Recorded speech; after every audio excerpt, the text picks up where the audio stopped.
Red Gold Idol yung ginagamit kong pang maintenance ng aking mga alaga. So dahil mabait kayo sa akin mga idol, itutur ko kayo sa munting backyard natin mga idol. Tara, samahan niyo ako. Simula dito hanggang doon, hanggang dyan, at pati dito mga idol. Ayan yung mga manok natin. Nakikita niyo mga idol, ayos din naman ang mga itsura, di ba? Maayos din yung mga itsura nila mga idol. Ayan o. Ito yung pinakamalaki, si MVP Black natin.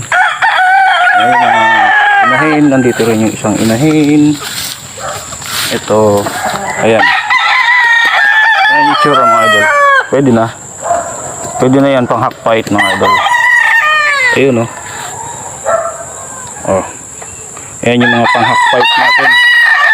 Ito yung materyales na ginagamit natin. Ayan. Claret. Ito.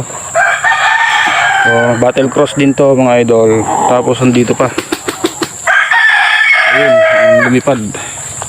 Battle cross. Ito, mestizo.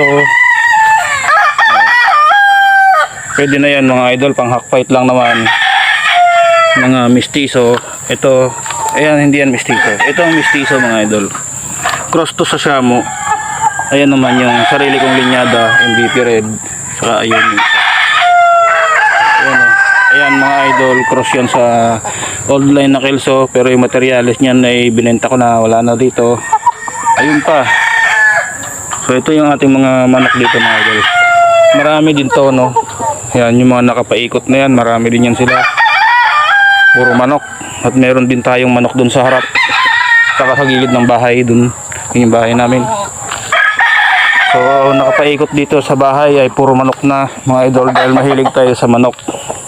Dahil ito nagpapasaya sa atin at bibigyan tayo nito ng ibang kaligayahan, ibang klaseng kaligayahan. Ayan.